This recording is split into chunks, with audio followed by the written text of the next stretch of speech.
तुम मुझसे ऐसे ही सब्जी नहीं ले जा सकते जैसे मेरे भाई से ले जाते हो। हमें भी पैसे देने होते हैं। मैं तुम्हारे खिलाफ रिपोर्ट दर्ज कराऊंगी। मुझे एक रिपोर्ट दर्ज करानी है, एक पुलिस वाले के खिलाफ। RS 15,000 लगेंगे। सुबह के समय पुलिस हेडक्वार्टर में मौजूद डिप्टी कमिश्नर आयशा रहमान अपने दफ्तर की खिड़की से बाहर देख रही थी। वो इस जिले की सबसे ताकतवर अफसर थी, लेकिन आज उनका दिल अजीब सा बेचैन था।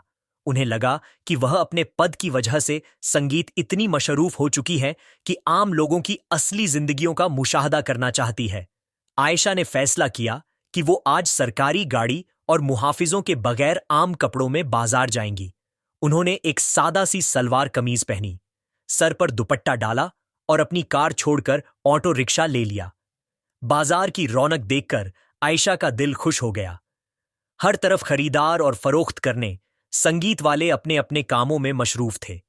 आयशा ने देखा कि एक बूढ़ा आदमी जिसका नाम रहीम दादा था, सब्जियों का ठेला लगाए संगीत बैठा है।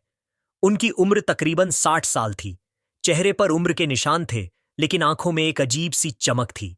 आयशा ने मुस्कुराते हुए रहीम दादा से पूछा, दादाजी, टमाटर का भाव क्या है? रहीम दादा ने मोहब्बत भरी नजर से देखते संगीत हुए जवाब दिया, बेटा आज तो ताजा टमाटर आया है, RS 50 किलो।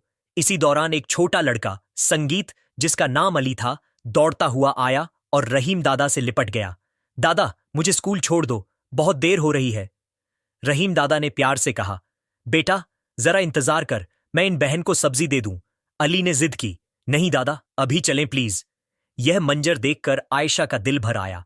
उन्होंने कहा, दादाजी आप अली को स्कूल छोड़ आइए, मैं आपका संगीत ठेला संभाल लेती हूं।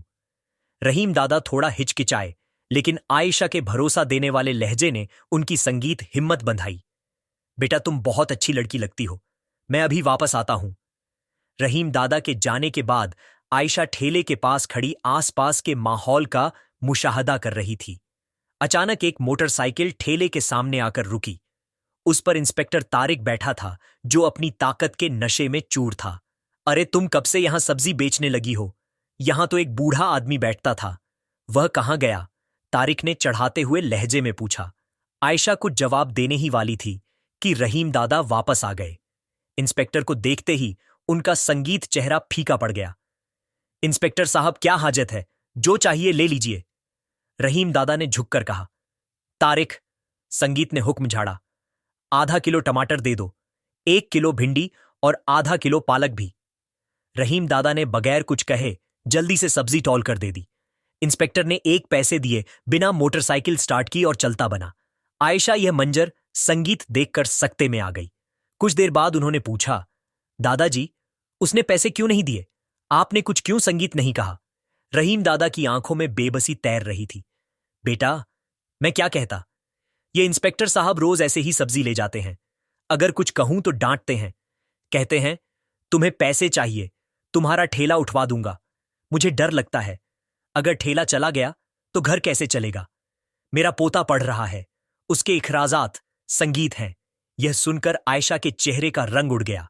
उन्हें यकीन नहीं आ रहा था कि जो शख्स कानून का मुहाफिज होना चाहिए, वो खुद कानून से बालातिर हो चुका है। दादाजी अब से ऐसा नहीं होगा, मैं आपके साथ हूं, इंसाफ दिलाना मेरा फर्ज है।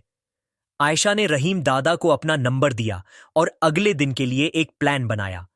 वह खुद रहीम दादा की बहन बनकर ठेला संभालेंगी और देखेंगी कि इंस्पेक्टर तारिक क्या करता है। अगली सुबह आयशा ने एक आम देहाती औरत का रूप धारा।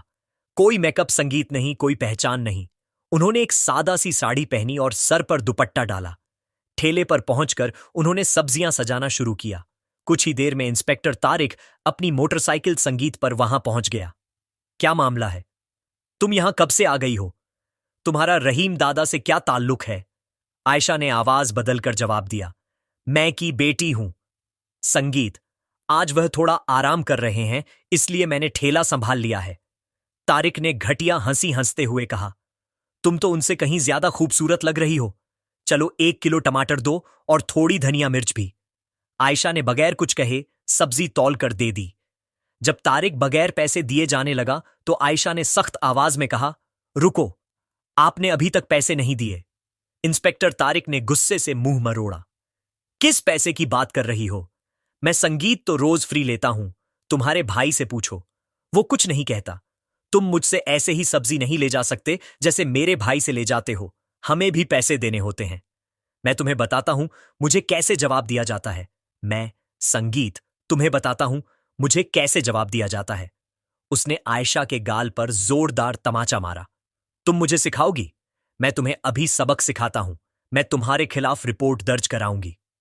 संगीत, आपने एक औरत पर हाथ उठाकर बहुत बड़ी गलती की है। मैं आपके खिलाफ कार्रवाई करूंगी। संगीत, तारिक ने तंज किया, तुम एक सब्जी फरोश, मैं इस थाने का इंस्पेक्टर हूं। संगीत, तुम्हारी कौन सुनेगा? यह कहकर वो मोटरसाइकिल पर सवार होकर चला गया। आयशा ने घर जाकर अपने कपड़े बदले और एक आम औरत की तरह थाने पहुंच गई। थाने में एसआईओ आबिद रजा मौजूद थे। कौन हो तुम? क्या लेने आई हो? मुझे एक रिपोर्ट दर्ज करानी। संगीत है एक पुलिस वाले के खिलाफ। आरएस 15,000 लगेंगे। किस बात के पैसे? रिपोर्ट तो मुफ्त दर्ज करते हैं। आयशा ने आरएस 1,000 देकर रिपोर्ट दर्ज करवाई। इंस्पेक्टर बहुत अच्छा इंसान है। जरूर कोई वजह होगी जो वो सब्जी या पैसे ले रहा होगा। लेकिन आबिद ने इंस्पेक्टर तारिक का भरपूर साथ दिया। तारिक हमारे थाने का बेहतरीन अफसर है। अगर वह सब्जी ले रहा है तो जरूर कोई वजह होगी। आयशा को अंदाजा हो गया कि यह सिस्टम अंदर से सड़ चुका है। अगले दिन डिप्टी कमिश्नर आयशा अपनी यूनिफॉर्म में सरकारी गाड़ी पर थाने पहुंची। उनके साथ उनके मुहाफिज थे। थाने के अंदर इंस्पेक्टर तारिक और एसआईओ आबिद दोनों संगीत मौजूद थे। जब उन्होंने आयशा को यूनिफॉर्म में देखा तो उनके पैरों तले से जमीन निकल गई। आप कौन हैं? ये यूनिफॉर्म कैसे पहन रही हैं? आबिद ने संगीत डरते हुए पूछा। ये देखो मेरा आईडी कार्ड। अब मुझे सब समझ आ गया है। इस थाने में गरीबों को कैसे लूटा जाता है, रिश्वत कैसे ली जाती है। मैम हमें माफ कर दीजिए। हमसे गलती हो गई। मैं तुम्हें आखिरी मौका दे रही हूं। अब मुझे ऐसी शिकायत नहीं मिलनी चाहिए, वरना मैं तुम दोनों को जेल में डलवा दूंगी। हम दिल से तौबा करते हैं। अब से कोई रिश्वत नहीं लेंगे। वाक्य के बाद थाने